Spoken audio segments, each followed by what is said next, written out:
Hello students, next हम देखेंगे example number second क्या कह रहा है। Solve the following linear programming दे रखा है आपको, बिल्कुल आसान है। ये आपको ग्राफ दे दिया है यहाँ पे, और ये आपको system of subject of constants दे दी है। सबसे पहले एक एक करके शुरू करते हैं फर्स्ट वाली इक्वेशन से। Wait a minute, okay. First वाली इक्वेशन देखो, x plus two y equals to 10 ले रहा हूँ मैं। x equals to 10 minus two y ले रहा हूँ मैं, ठीक है। ये आपने क्या बना लिया यहाँ पे, टेबल अपनी। अब टेबल कैसे बनती है भैया अपनी, x और y की वैल्यू क्या पुट करूँ, टू पुट कर देना। टू टू से कितना हो गया, फोर हो गया। 10 में से फोर गया तो सिक्स बच जाएगा। क्या किया मैंने, यहाँ पे टू पुट किया, टू टू जा फोर, 10 में से फोर गया तो सिक्स बचा, ठीक है। एक्स की वैल्यू, वाई की वैल्यू मान लो मैं थ्री पुट करता हूँ, थ्री टू जा सिक्स, 10 में से सिक्स किया तो कितना बचेगा, फोर। ये हो गया आपके पास सिक्स और टू, फोर और थ्री। अब इसमें देखो, यहाँ पे मैं जीरो जीरो पुट कर देता हूँ। जीरो प्लस जीरो जो है वो greater than equals to zero होता है। जीरो ग्रेटर देन होता है कि नहीं सर, गलत बात, बिल्कुल गलत बात, फॉल्स है सर ये कंडीशन। सेकंड वाली अपन रेड से कर लेते हैं। देखो, three x plus four y equals to 24। X की वैल्यू कितनी हो जाएगी, 24 minus four y upon three. Table बना लो।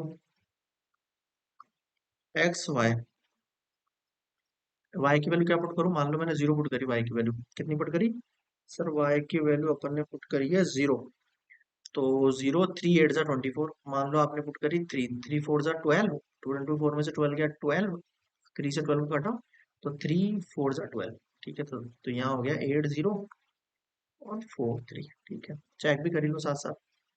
Zero plus zero less than 24 होता है क्या, हाँ सर, जीरो लेस देन 24 होता है। ये वाली कंडीशन ट्रू है। अब बनाओ आप इसका ग्राफ इज्जत से। फर्स्ट वाली कंडीशन में देखो, सिक्स और टू, कहाँ है सिक्स और टू भाई, ये रहा सिक्स और ये रहा टू, ठीक है। आगे देखो, फोर और थ्री, एक्स पे फोर और इस पे थ्री, ठीक है। ये आपका ग्राफ इस तरीके से आगे बढ़ेगा। आप एग्जैक्टली पेंसिल वगैरह की हेल्प से बनाना, मतलब स्केल वगैरह से एग्जैक्टली बन जाएगा। हो सकता है मेरा थोड़ा आगे पीछे हो जाए। फर्स्ट इक्वेशन से बनाया हमने हमने इक्वेशन लिख दी इसके ऊपर, लाइक दैट, ठीक है। सेकंड देख लेते हैं, हम रेड पेन से बना देते हैं। ट्रू वाली कंडीशन में एट जीरो, ओके, एट, यही यही बनेगा। फोर थ्री, ओके, सेम ही आ रहा है भैया, फोर थ्री है ना।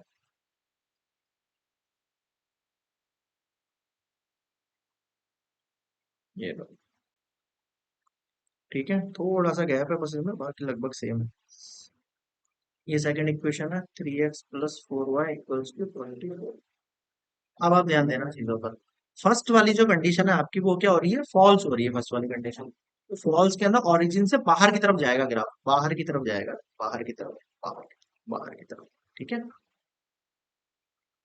और जो सेकंड कंडीशन है वो ट्रू है, ट्रू मतलब ओरिजिन की तरफ आएगा, अंदर की तरफ, ठीक है सर।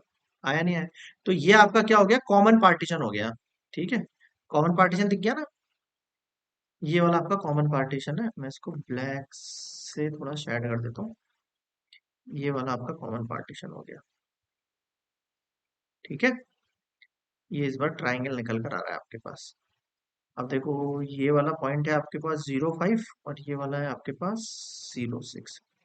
यहाँ तक क्लियर हो गया, ग्राफ समझ में आ गया तो सब कुछ समझ में आ जाएगा, मान के चलो, ठीक है। यहाँ तक समझ में आ गया, यहाँ पे पॉज करके कॉपी करना आप सारे एकदम अच्छे से। आगे देखो नेक्स्ट स्लाइड पे।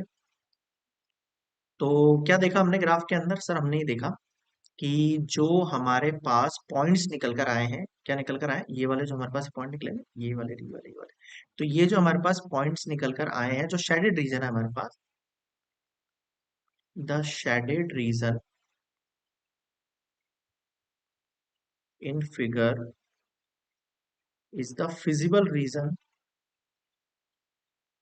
बताया था मैंने आपको, फिजिबल रीजन होगा shaded region, feasible region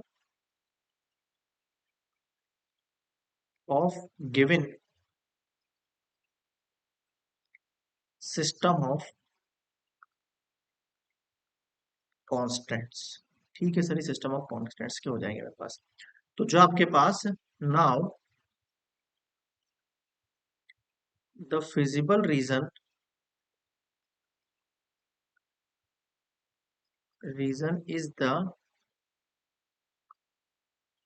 is bounded by, इसको अपन नेमिंग नहीं दी अभी तक, बाउंडेड बाय इसको नेमिंग दे दो आप, A B C, bounded by A B C.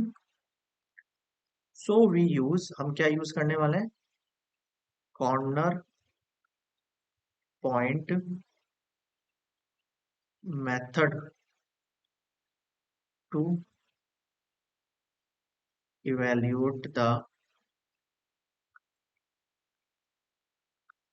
Minimise value of Z निकालनी है आपको, मिनिमाइज वैल्यू ऑफ जेड के लिए, ठीक है। और अब यहाँ पर आपके पास जो द कोऑर्डिनेट्स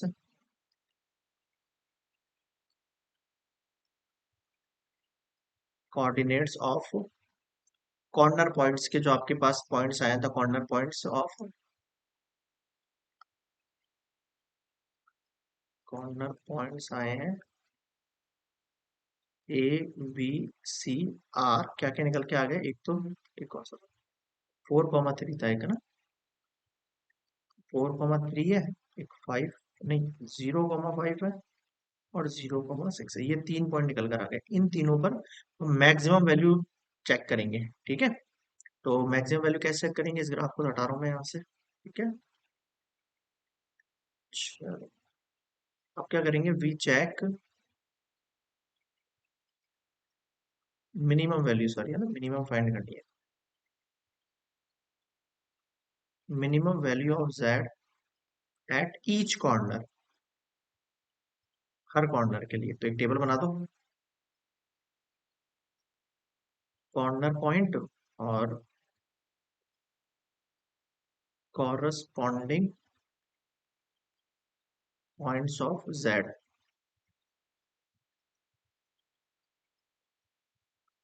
चलो, अब करते हैं स्टार्ट। अब देखो क्या क्या पॉइंट थे हमारे पास, 4,3 था, 0,5 था, 0,6 था। आपके पास जेड की इक्वेशन क्या है, 200x प्लस 500y।